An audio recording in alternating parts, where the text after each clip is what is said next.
Thanks, Scott.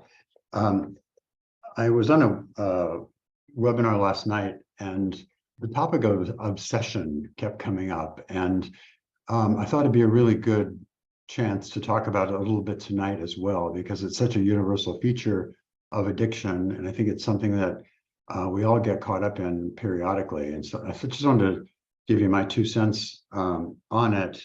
And really understanding the obsession, and more importantly, perhaps what to do about breaking the obsession. So let me start at the beginning, which is basically define what an obsession is. And really an obsession is a thought or a series of thoughts that really starts to preoccupy us and really is intrusive. It intrudes into our kind of daily life. It kind of grabs us more than we grab it sometimes.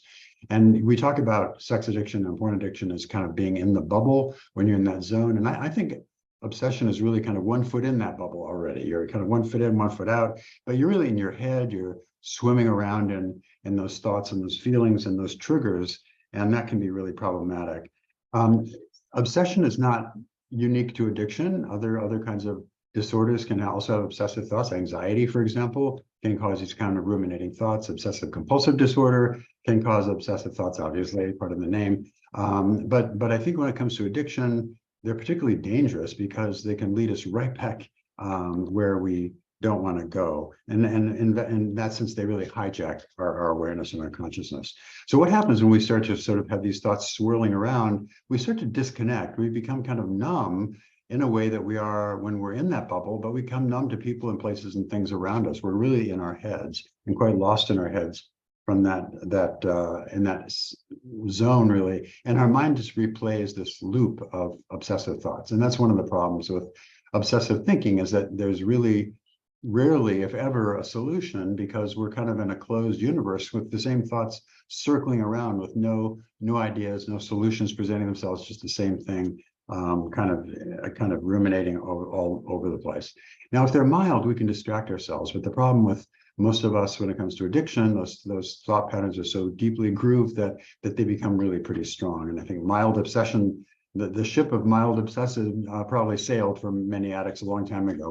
We can step into it in a big way. So when these thoughts race, what do? They create incessant worry. They create a lot of anxiety. They start to trigger a lot of fantasy about. And by the way, obsessive thoughts can be not even directly about our acting out. It can be about something else.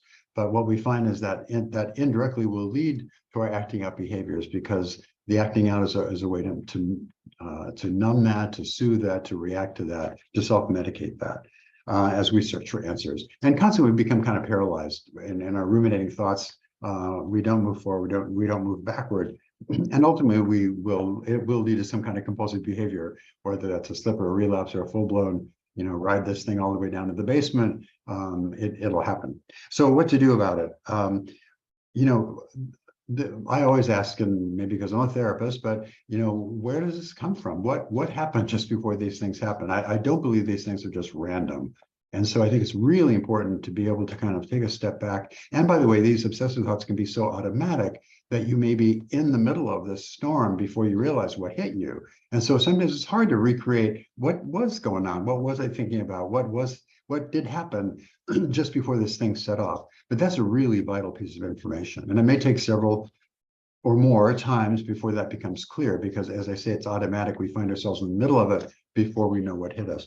But it's really important to ask yourself, what just happened? And the key to that, I think, is what am I feeling? And we know, we've talked here in this webinar how addicts are notoriously bad at identifying and expressing feelings. And we work a lot with that in the treatment center and elsewhere in outpatient therapy as well. Every therapist I know will do a lot of work with feelings. But that idea of what was I feeling just now is really important. And more importantly, what am I feeling still? Because often the feeling is still there. The obsessive thought is a way to kind of manage it, but it doesn't really resolve it at all.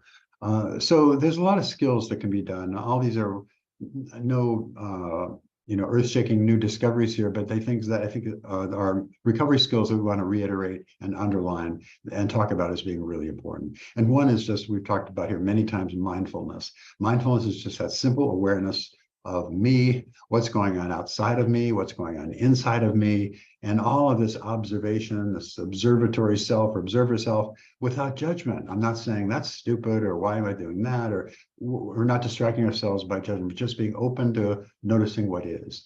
And the more we practice that, and that's really like a muscle, you go to the, just like going to the gym, the more you practice it, the better it becomes. The more acute our observation, the less easily flapped we are by judgment or some kind of reaction to what we're seeing or feeling or thinking. And we start to really gain a lot of wisdom about our own internal systems and our own and the external systems in which we operate too. So it becomes really, we're well served by really honing that observer skill, if you will. So mindfulness is important. Using other senses. I remember I defined obsession as a thought. So when we're caught in our thoughts, the other senses kind of go off stage a little bit. And so if we can really engage them, it can also help break the thought. So, you know, and we've talked here again about things like the 5 senses grounding technique, where, you know, 5 things I can see, 4 things I can touch, 3 things I can hear, you know, 2 things I can smell, 1 thing I can taste. Just by thinking about those things, it really gets your mind off the obsessive thought because you're concentrating on doing the 5, 4, 3 countdown. But it also is really it's really healing to get out of our thoughts and to really start to feel these other sensations and use those sensations to kind of break the grip of the thought.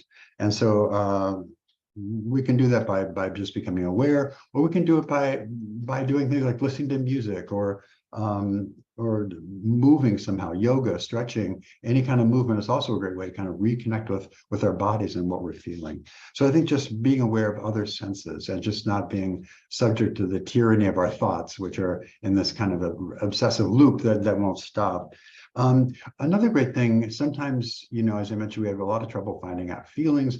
We recommend writing in a journal. And if it's really an important session or something that you're really mystified by, and this sounds a little weird if you haven't done it, but we recommend writing with your non-dominant hand. So for example, I'm left-handed. I would write down and write a page with my right hand. And not only my left-handed writing, which is bad to start with, gets really bad at that point, but the point of doing that is that it really bypasses these sensors in our brain that control what we're thinking. And when we're writing with our non-dominant hand, things flow in a different way. And we can have kind of more surprises on the paper, more insights on the paper. And it really is a very useful technique to just write in that non-dominant hand and then share it if it's appropriate with your peer group or your sponsor or your therapist or whoever. But it's also useful, I think, sometimes to talk about it and process what you just wrote down. Connect with nature. You know, again, we're trapped in our heads and our obsessive thinking. If we can get out in nature, again, using mindfulness, but to be out, you know, connect with the sky, connect with the earth, just be aware of the air, the temperature, what's going on. And just, I think that also is a really useful way to kind of break free of this trap that we find ourselves in our head. So nature is a great thing. If you're spiritually inclined, this is a great time to connect with your higher power or whatever kind of spirit realm that you use as a resource, because that can also be a great assistance in breaking out of this obsessive thinking. Connecting with people, you know, again, we talk about this probably every week, but connecting is so important. We know this now, it's more research-based in recent years, that the power of connection, social connection, is incredibly healing and really essential to getting over, moving past addictive behavior into recovery. So use that social network, expand the social network, engage it, make a call, contact somebody, go get out of yourself and go have coffee with somebody. Just do something to break out of your head and connect with other people. Apply your creativity. You know, sometimes that's another part of our brain that kind of gets shut off when it's dominated by the thinking part, but the creative part of ourselves, it's a whole different part of your brain.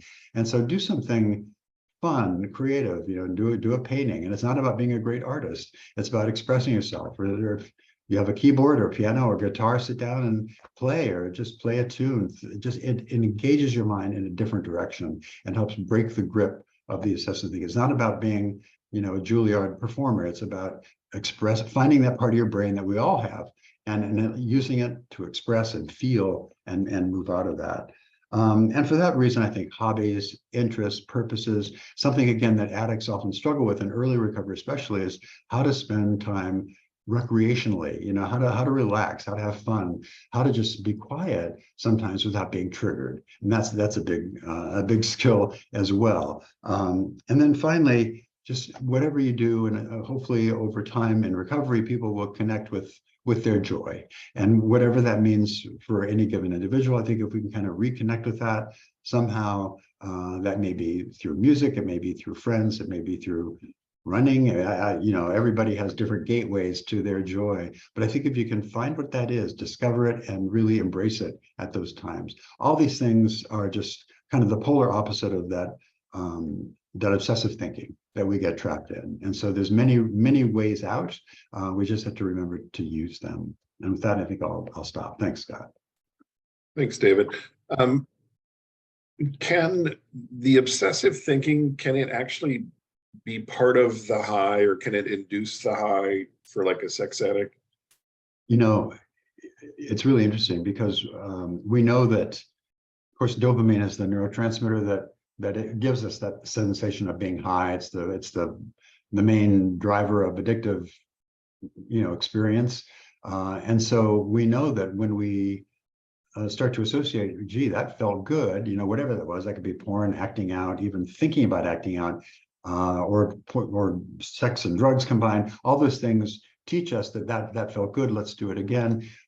After a while, once that pattern gets established, all we have to do is think about doing those things, and we start to get dopamine as well. It's like the dog that salivates when you're getting a treat for them. They know it's coming, and in a way, the addict does as well. And so, yes, I mean, those obsessive thoughts really do kind of focus on, gee, the acting out and the dopamine, and our brain is feeding that, and that actually kind of locks in. That helps to lock in that obsessive thinking, because we're getting a little bit high on it as we go forward, and everywhere increasingly into dangerous territory the more we do that. Yeah. Okay. Thank you. I see somebody with their hand up. We don't do that on the webinars, but if you have a question, please type it into the Q&A feature, because we do a Q&A, which we're about to jump into right now, and that goes for everybody. The more questions, the better. And we've got several here already. The first one here: after 35 years of porn use, my husband seems to be working on his sobriety after leaving the Seeking Integrity house about 1 month ago.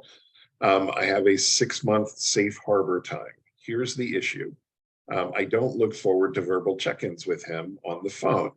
I feel so triggered just seeing a picture of him. I am not ready to see him face to face. Right now, I think he would say and do anything to get back home. I do attend the support groups online, and I see a personal counselor. My husband is working on finding a CSAT for couples counseling. I do want to save our marriage, but I'm just not feeling it right now, and I'm enjoying living by myself right now too. How do I get motivated to begin healthy communication and healing with my husband? So very interesting question. Maybe you can, somewhere along the way, explain like 6 months safe harbor so people know what that's about.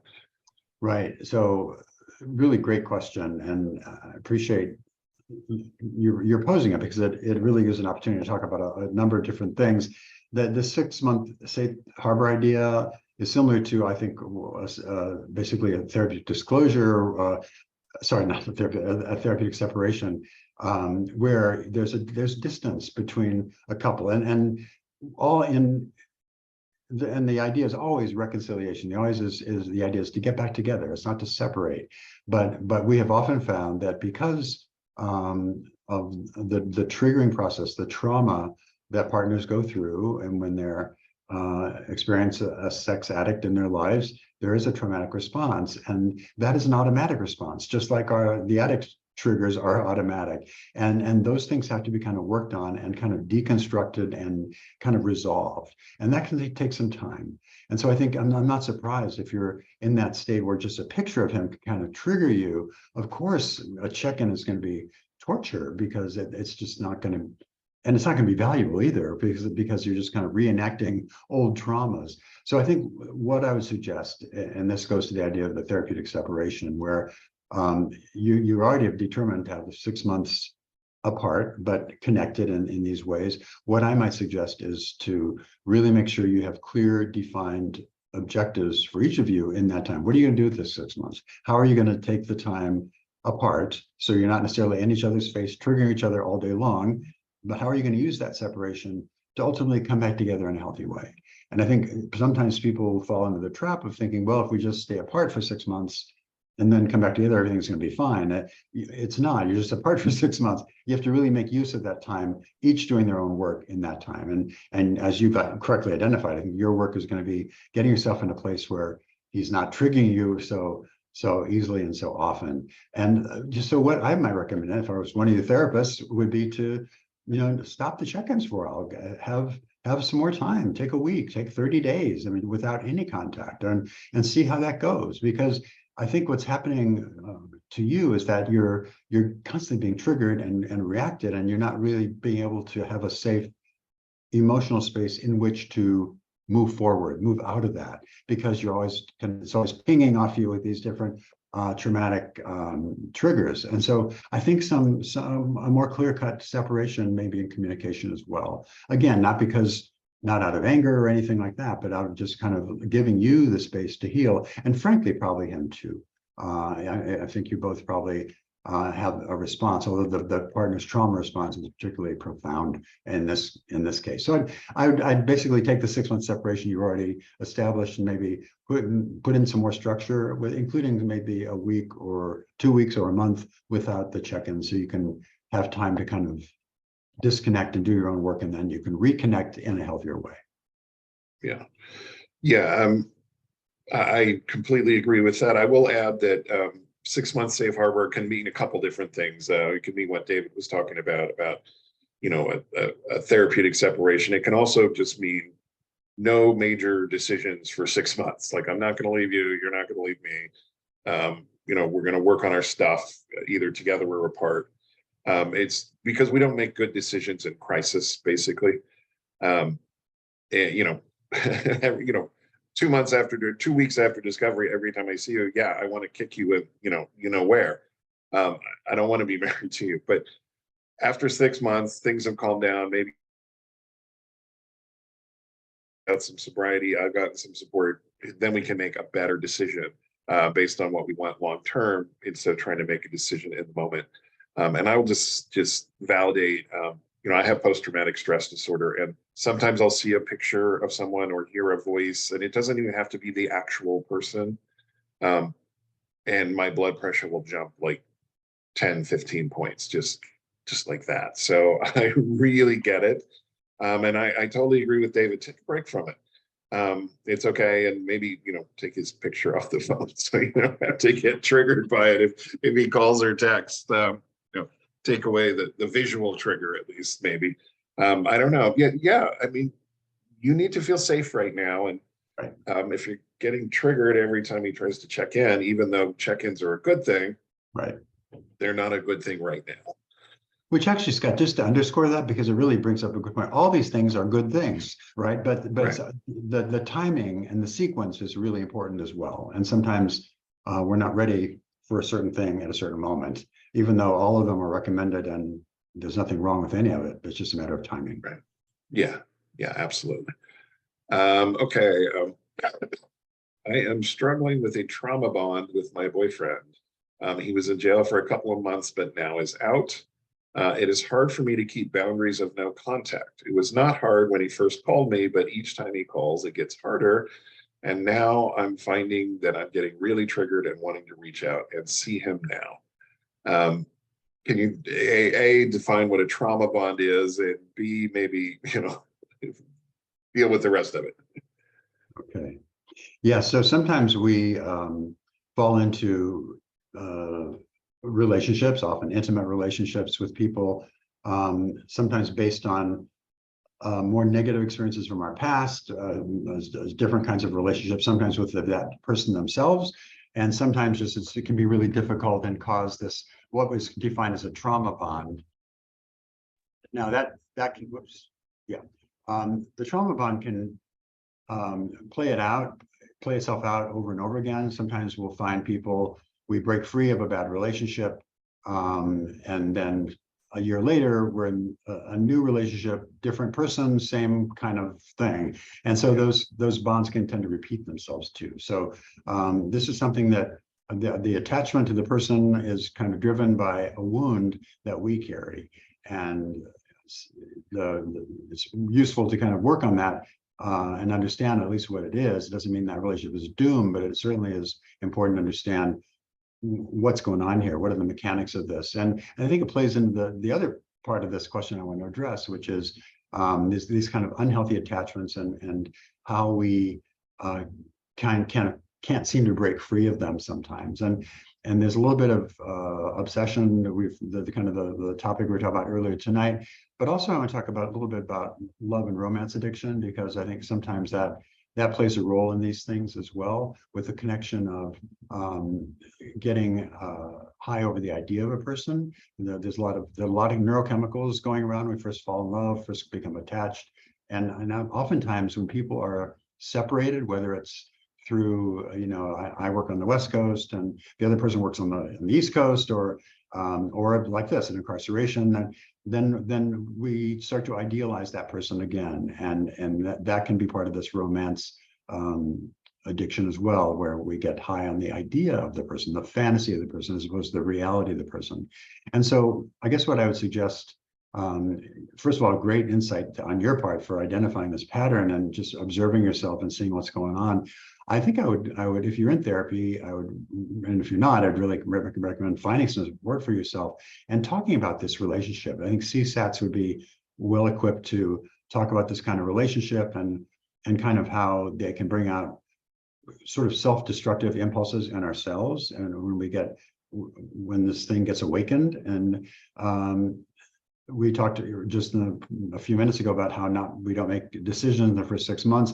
I think this is a case where this relationship you might want to just do some work on and see what's really driving it. What is the attachment? What are you getting out of it? And you may find with some therapy, if it's a trauma bond, that once that trauma work is done, once it's somewhat resolved, the impetus to stay attached to this person may also weaken or fall apart as well. So I would just get some support, get some clarification. You already have some good insight here, and just I think there's some of your inner work to be looked at and see what about this person is resonating with that part of you, and is that really how you want to move forward in the relationship? Yeah, and I also want to talk for a second about a boundary of no contact. So there's a no contact boundary, but we don't know who set this boundary. We don't know if the person putting the question said there will be no contact, or if the guy getting out of jail said there will be no contact, or the court said there will be no contact. If the questioner or the court set a no contact boundary and he's ignoring it, this is a problem.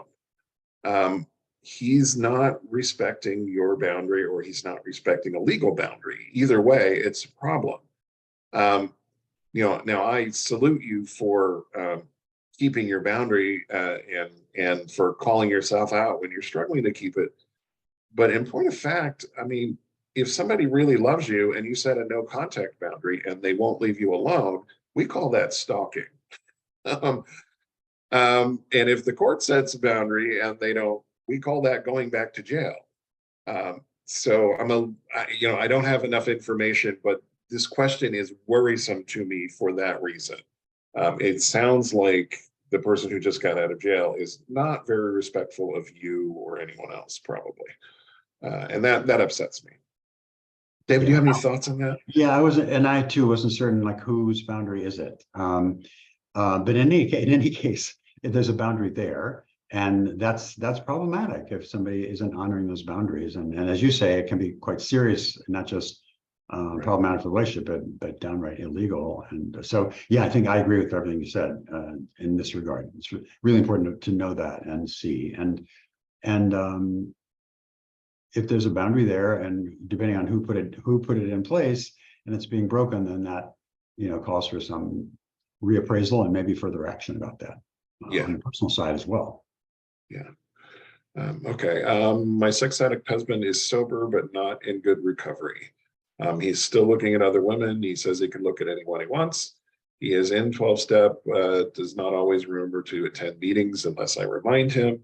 He's had some health issues, but uses this as an excuse to not do recovery. This has been 4 years. I have good boundaries, but he will say, I just need to get over it. I've given him a period of time to get better in recovery, yet I worry about health issues for him. I'm feeling stuck. Any ideas to help? Boy, yeah. There are some key kind of buzzwords and concepts in here that always raise red flags for me with somebody, and we have these often. But when I hear, blaming and not going to meetings or forgetting to go to meetings or using excuses, health among them, and I don't know what those health issues are. They could be very serious, but I also know that getting sober only helps whatever physical health issue there might be. So I think I worry that, and especially then the duration of this 4 years, that's a long time for this kind of behavior. So I worry about this kind of being stuck. And I know Scott and I have both seen people that kind of live in this gray zone for years and kind of technically maybe be not acting out. And I don't even know if that's the case here, but they're certainly not working a program of recovery. They're doing kind of everything they can to avoid taking the responsibility for those things. So this is really worrisome. And I think at 4 years, it's a pattern that probably is fairly destructive. And so I think maybe boundaries, again, we were just speaking of boundaries before, but I think boundaries are appropriate here too, in terms of, okay, this person really has to sort of get in gear. I think it sounds like you've been doing this dance for 4 years. So I assume you're talking to each other, maybe to talk about the health issue and what does that mean? What kind of accommodation in his recovery might that mean? Maybe even fewer meetings a week, something, I don't know. But I think that and his therapist and you are all ready for a conversation about this, because I've seen these patterns go on for years. And so I think it needs to be kind of shaken up a little bit, honestly, and that may be tighter boundaries on your part, tighter expectations, and really honestly, all driven toward getting more of a commitment from him, because I think that's where he's really not fully in recovery and really needs kind of a kick in the butt, perhaps. But this is the kind of thing often when we get guys in treatment for the first week or so, they're in this space, kind of blaming their wives, blaming their partners, not quite fully engaged. Many have tried 12-step program before, and so what is the task there? To break through the denial. And I think I read between the lines here a whole lot of denial on your partner's part. And so I hope that he can get some help. Now, I understand the health concern. That's something that I can't really comment on, but it's something I think to take into account with your doctors and therapists, sponsor, whatever, to see what can be done about that. But I think all of this, and frankly, with the other kind of red flags here, I think if it weren't that excuse, there might be some other excuse. So I think that almost is not the point. The point is that this person's really struggling to really make a commitment, and I think he's in a good bit of denial. Scott, what do you think about that? Yeah, I mean, says he can look at anyone he wants. This is just not really how you repair your relationship. This is basically dry drunk behavior. Sounds like dry drunk is somebody who's not drinking, but they're also not working the program, so they're still a jerk.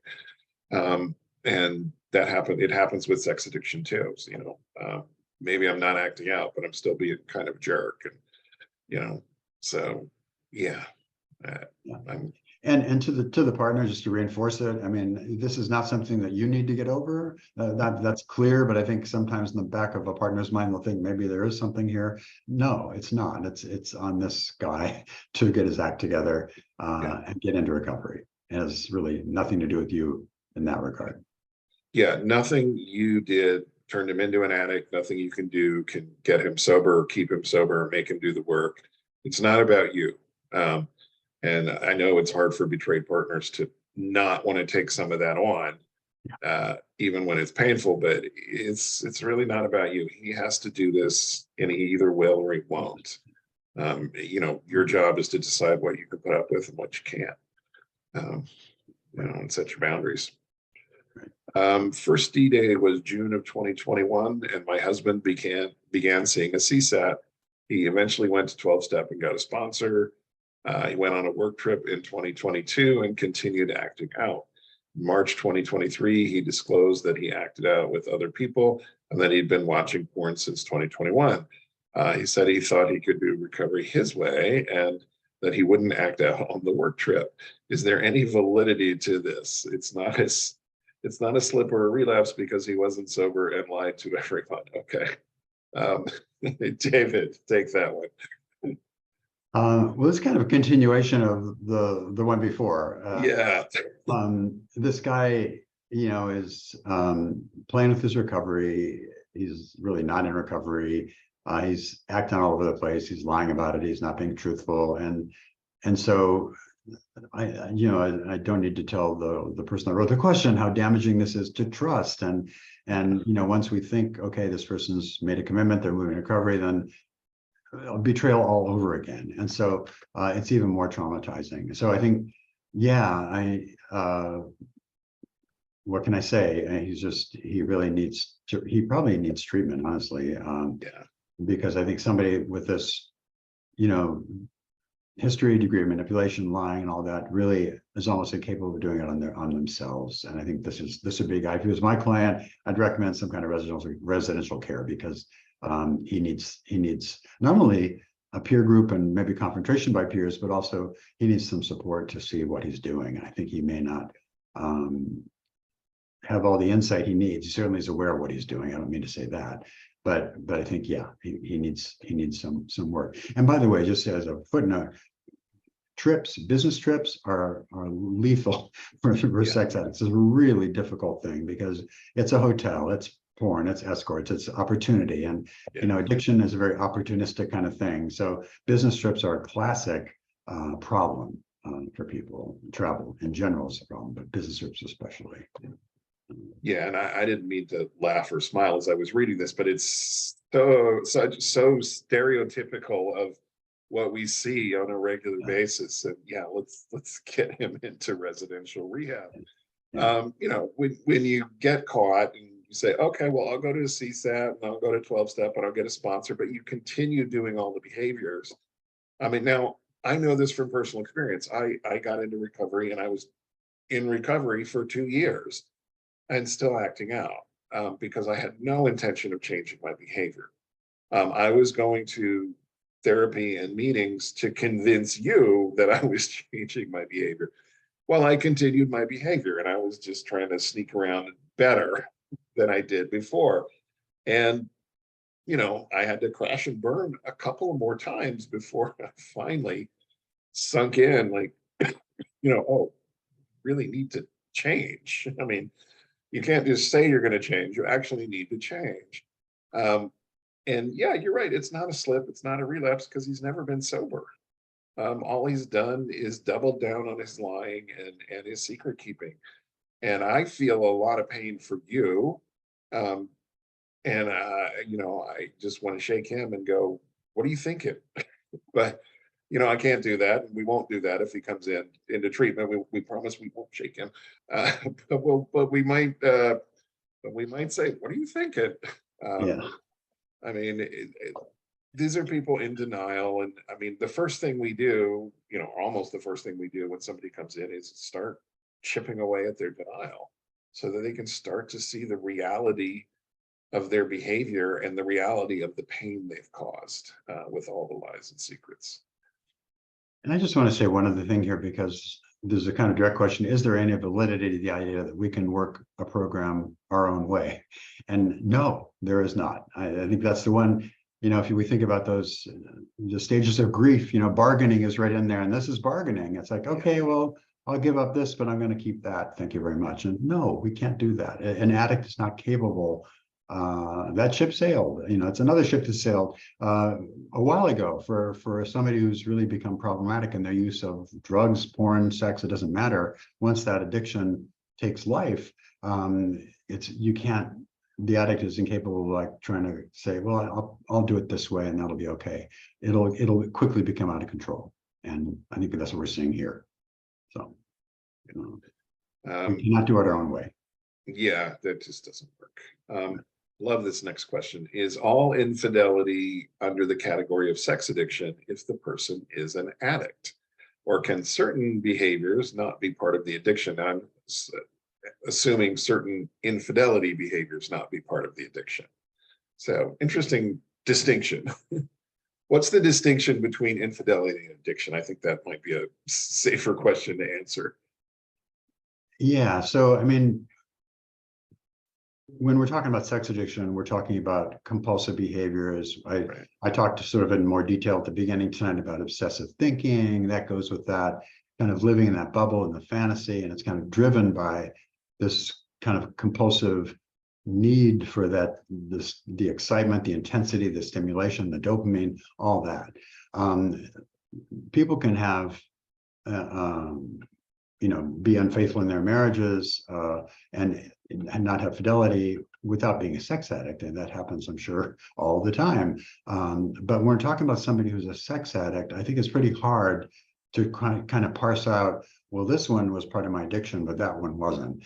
I have had clients over the years who would usually act out in a transactional way with people, with sex workers, or with just even affair partners, with no real emotional content. And then once or twice they'd kind of start to have feelings for somebody, another affair partner they'd have feelings for, and think, well, that was different. That somehow they were feeling, so it wasn't part of the, no. Well, I think once we are addicts, it's really all under the rubric of acting out, if you will. Yeah, and I mean, Dr. Rob's definition of infidelity is keeping important sexual and romantic lies and secrets from your primary partner. Right. The definition of sex addiction is I'm preoccupied to the point of obsession. I can't seem to quit, and I'm having negative consequences. So they are on the one hand two different things, but on the other hand, if I'm a sex addict, then I'm probably anything to do with infidelity is part of my addiction. But interestingly enough, some people will have a relatively open relationship.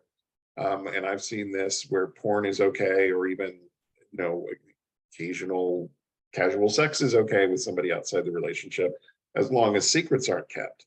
So it doesn't count as infidelity. It's not a secret. It's not violating relationship boundaries.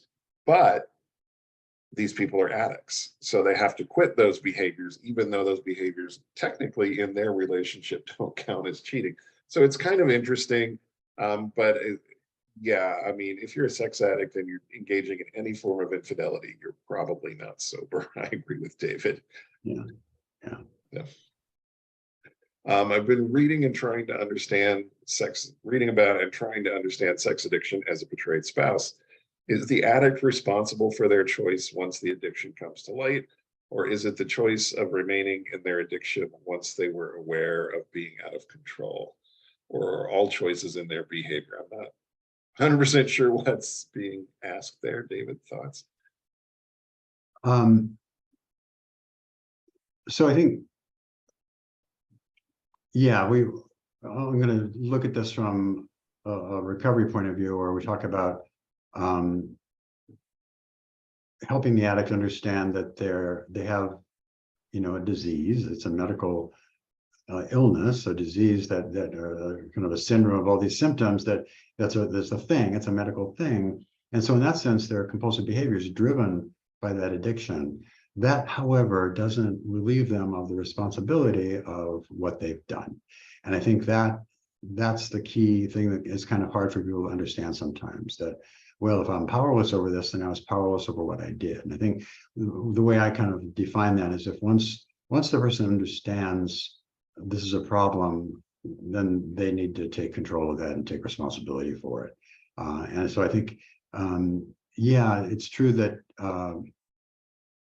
that people act out in many ways. Sometimes it's compulsive, but I think people have choices at some level to not betray their relationship, to not hurt someone, to not do things that are going to be exploitive or take advantage of someone, or just, there's a lot of harm that comes in these kind of what the addict might look at as just a simple transactional affair, or a transactional interlude, or some hours on porn. what's happening is the energy is being kind of taken away from the partner in that case. So I think, yeah, at some point, while the addict does have to identify that they're powerless over this stuff, they have a disease, they also have to understand that they're responsible for the behavior and the consequences of that behavior, because there is a choice. They have a choice to stop it and to do it or not. And I think that's the thing that I think is really important to understand, from my point of view, at least. Scott, what do you think about that? Yeah, all I could really think of was, once I surrender to the reality of my addiction, I'm obligated to do something about it. I have to make a better choice. Right. And there's always a choice. I always have a choice. I don't have to cheat. I don't have to look at porn. There's a million things I could do otherwise. And the choice is mine. It doesn't belong to somebody else. I can't blame somebody else because I make bad choices. Once I know I'm an addict, it is incumbent upon me to do something about it, or to just give up, which sadly happens sometimes. Right. And I think that would apply as somebody who specializes in kind of multiple addictions. I think sometimes it's also useful if we discover, okay, maybe I'm a sex and porn addict, but gee, I might have the potential at least to have a problem with drugs or gambling or work or exercise, or, so I think it's easy to kind of do a leap into some other kind of compulsive behavior by giving something up. And I think we have a responsibility to be on the alert for that as well, because it's really easy to just transfer addictions here. But I think ultimately that knowledge that we are, addicts carries a lot of weight and responsibility. Then that really does inform what we do next in a very powerful way. Yeah. This next question here is kind of long, so I'm going to shorten it a little bit. So my husband and I are both recovering drug addicts with 5 years clean. However, we're now going through porn addiction recovery and betrayal. This has been going on for 3 years. He's checking boxes, but still gaslights me, resents my boundaries. He's having some back issues. He had some dental surgery, got some pain meds. He was taking 3 instead of the prescribed 1. Now he's gone to a pain doctor, got a prescription again for painkillers, but he's again taking more, and he's found some pain pills from a guy at work where he can take them in when he's in pain. He wakes up, first thing he does is take a pill, and he does that before it actually hurts. I'm worried, but he accuses me of wanting him to be in pain. Should the questioner be worried about her partner's behavior here? Yes. Very first sentence. Very first sentence. You're both in recovery from drug addiction, right? And yeah, no, you're in recovery from drug addiction. Yeah, well, seriously, that's true. Yeah, I mean, this is classic addict behavior, and classic drug addict behavior as well, right? And I'm a drug addict in recovery myself, and boy, am I careful if my doctor, who knows I'm in recovery, they still want to give you something for pain. And no, we have to really, that's a serious conversation, because I know the potential, and I'm many years in recovery, but I don't want to play. I don't want to awaken that beast, because I know it's still there. And so I think this is something I spoke a minute ago about, just transferring addictions all over the place. I think it sounds like he's done that, with the drugs into porn, and now kind of, and I mentioned also earlier that addiction is very opportunistic. Okay, well, here's a pain issue. So what can we do about it? And there's an opportunity for, meds. And boy, that addict, I said, the beast is just easily awakened. It sounds like, the manipulation of the drugs and starting to get them from colleagues, and probably pushing doctors, maybe doctor shopping. I don't know what might be going on there, but yeah, he's in really a full-blown relapse at least emotionally, from my point of view. And so I think, yeah, this is something that really requires attention. And again, this is something that require, I think, residential care, because somebody with this much, this long, I should say, a period of trying sobriety and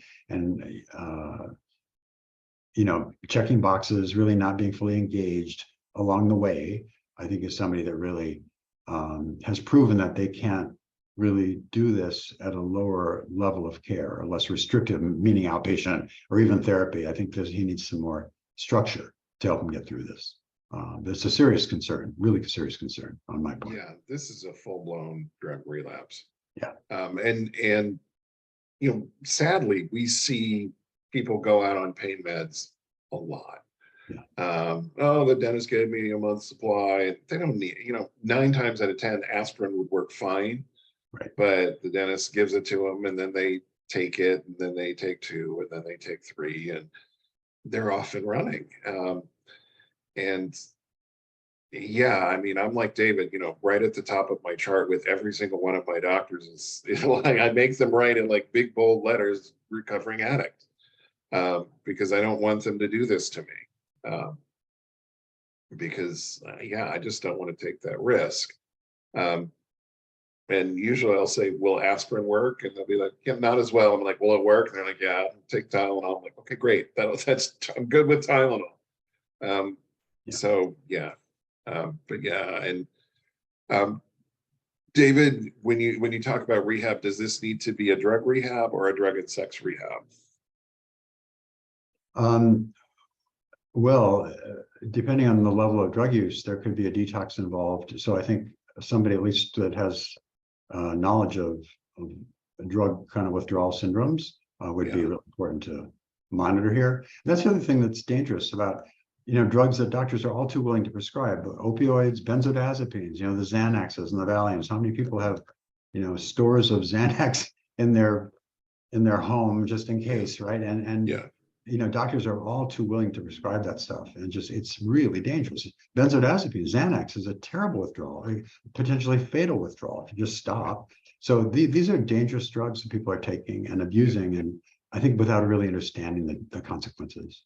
But does this addict, because he has porn issues too, does he need to treat that as well? Yeah, and I could give you my little lecture here, and I'll give you the short version, which is that almost every drug treatment program I know does not do a good job recognizing sex and porn, if they even recognize it at all. Some of the major names in treatment that everybody knows, household names about the drug rehab, kind of refuse to acknowledge sex addiction and porn addiction. And we have many clients that come to Seeking Integrity who are in recovery from drugs, having gone through treatment for their drug addiction, but the sex and porn was never picked up on by those people. They're not trained for it. So I think a place like Seeking Integrity, without tooting our own horn here, is we're one of the few places that really can do both. Now, we don't do detox, but we partner with people to do detox if somebody needs it.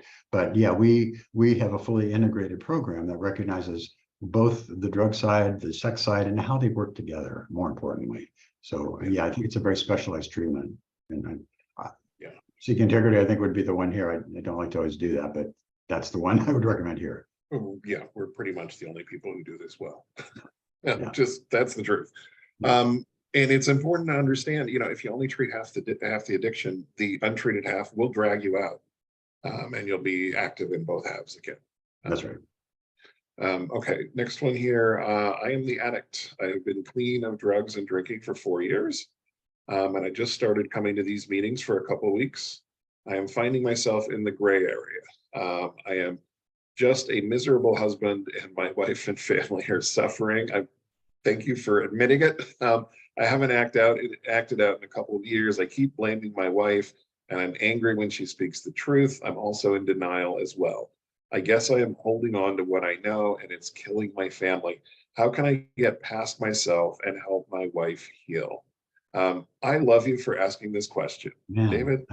I do too.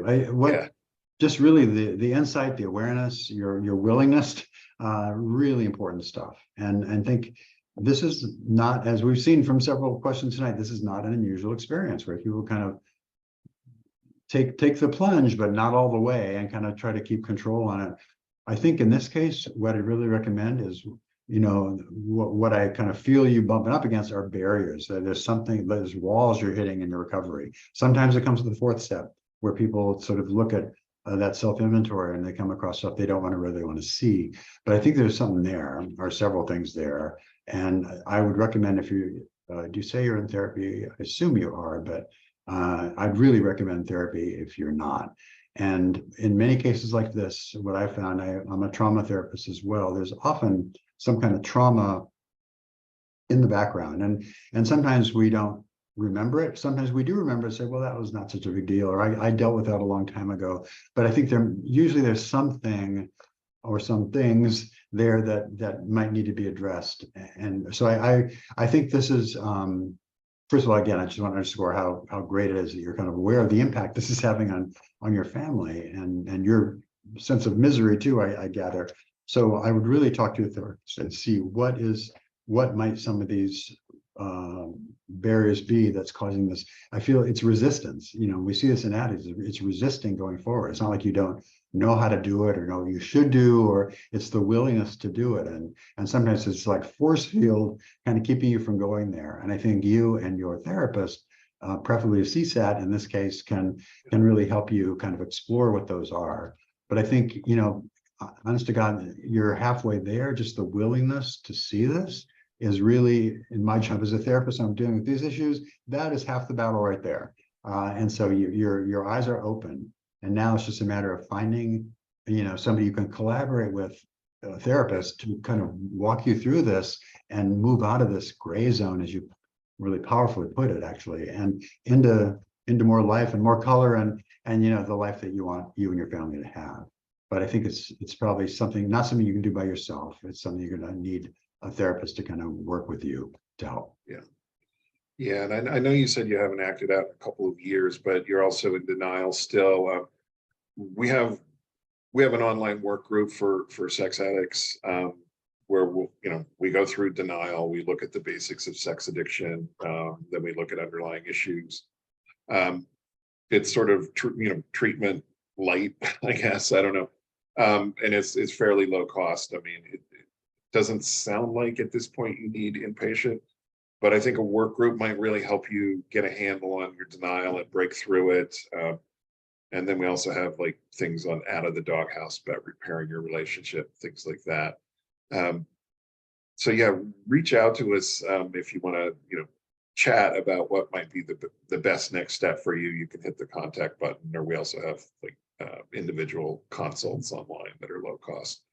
But yeah, I just want to celebrate you for recognizing you're doing this and you're stuck in a pattern and you need some help. A CSAT is a must. I agree with David, to help you understand these issues. But we'll help you find a CSAT, click the contact us button. We'll help you find work groups. We'll help you find resources that can help you become the man you would like to be. And I would say most of the guys I work with, and I think David will echo this, come in and they do not have this clarity when they come into recovery. All they know is their wife is mad at them. And that's about the extent of it. They're still pretty convinced they haven't done anything wrong. So you're way ahead of the game, actually. Yeah. And, the line here that really caught my attention was, I keep blaming my wife and get angry when she speaks the truth. I think guys who are still in their denial somewhere don't recognize that as the truth. And you do. And you're looking for a way out of the pain. So good for you. That's really great stuff. Yeah, seriously, pat on the back for asking this question. Thank you for all you do. You guys have no idea how helpful you are and how appreciated you all are at Seeking Integrity. Well, on behalf of Seeking Integrity, thank you. Nice. That is the last of our questions. David, you want to, we're about out of time, so we might as well wrap it up. Welcome back to the States, David. Thank you. And anything you want to say to take us out? Yeah, just to kind of circle back to where we were at the beginning tonight about obsessions. Just obsessions are those thoughts in our heads, and we just have to do anything but think about it to break free of it. We use our senses, get out and move our bodies, feel our bodies. Just there's a lot of tools to break free. It can be done. I think sometimes when you're caught in that loop, you feel like there's no way out. There's a lot of exit doors. Just got to find them. Yeah. Oh, I want to read this follow-up to the previous question. To follow up with the question, it's my wife that brings these things in the question. I always blow smoke and don't go deep with the CSAT. So it's time to go deeper and stop blowing smoke. Indeed. Okay. So, and thank you for admitting that and showing some honesty. So we reach out to us. We'll get you some help. David, thank you for being here again. Welcome back. Thank you, everybody, Thanks, for Scott. joining us. We'll be back next week, same time, same place. All right. See you later. Bye-bye.